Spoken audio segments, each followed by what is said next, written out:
Welcome to Hidden Past, where lost histories are brought back to life. Please show your support by subscribing, liking, commenting, and sharing, helping our vibrant community flourish. A century ago, a conflict ended that was unlike anything the world had ever witnessed, both in intensity and magnitude. This war involved over 60 million soldiers across the globe. In this video, we explore the roots, major events, and aftermath of World War I. To grasp how World War I began, we journey back to 1871, marking the conclusion of the Franco-German War fought between the French Empire and the North German Confederation, allied with southern German states. After 6 months of battle, France was defeated, and the victors united to establish the German Empire. Alsace and Moselle became part of the new empire, causing frustration in France. In the years that followed, Germany significantly advanced its industry and economy. The nation also formed alliances, first with the Austro-Hungarian Empire and later with Italy, which felt aggrieved by France colonizing Tunisia. These three nations created the Triple Alliance. As Germany's power and influence grew, it began colonizing African lands. Meanwhile, France forged an alliance with the Russian Empire and secretly agreed to a non-aggression pact with Italy to avoid facing a two-front war.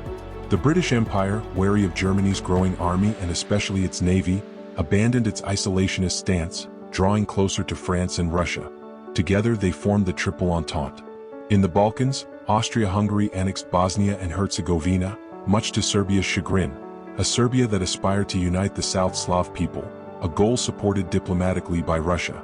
On June 29, 1914, a young Bosnian Serbian nationalist assassinated Austria's heir to the throne and his wife in Sarajevo. Austria-Hungary blamed Serbia for orchestrating the attack and, despite Russian warnings, declared war the following month. Within days, the conflict expanded among the Triple Entente and Triple Alliance nations. Italy remained neutral for the time being. Germany's strategy was to outflank the French army concentrated in the east by launching an attack from the north. To do this, Germany invaded Luxembourg and Belgium, violating their neutrality. French, British, and Belgian forces were forced to pull back. Fearing the fall of Paris, the French government relocated to Bordeaux. However, the German army diverted from Paris, aiming to encircle the French forces. They were then attacked on their flanks by the Army of Paris, pushing them to retreat further north, signaling the failure of the Schlieffen Plan. Germany's new goal became taking strategic ports like Calais, Dunkirk, and Boulogne to cut off British supplies. The smaller Belgian army could not halt the German advance. In the Yser Plains, authorities decided to open lock gates, flooding the polders to stop the Germans. With the offensive stalled, a front line was established by digging 700 kilometers of trenches stretching from the North Sea to Switzerland. With the Western Front stabilized, Germany redirected some troops eastward to counter a Russian offensive threatening Austria-Hungary. The Ottoman Empire, after some delay, sided with Germany, creating multiple new fronts. One in the Caucasus, another in the Sinai against the British Protectorate in Egypt to control the Suez Canal, and a third in British-controlled Kuwait over oil interests.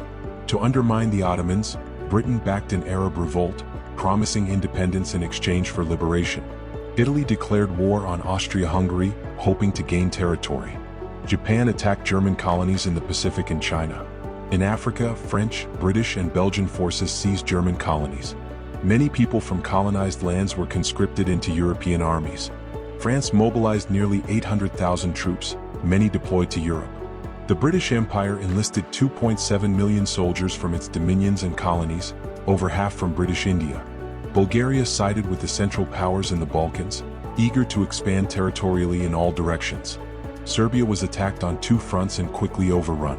In the West, Germany introduced military innovations, pioneering aerial bombardments using Zeppelin airships. London and Paris were frequent targets.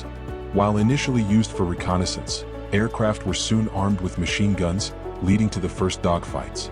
Germany also initiated unrestricted submarine warfare in British waters, sinking enemy vessels. Both sides used deadly poison gas in the trenches, causing severe casualties.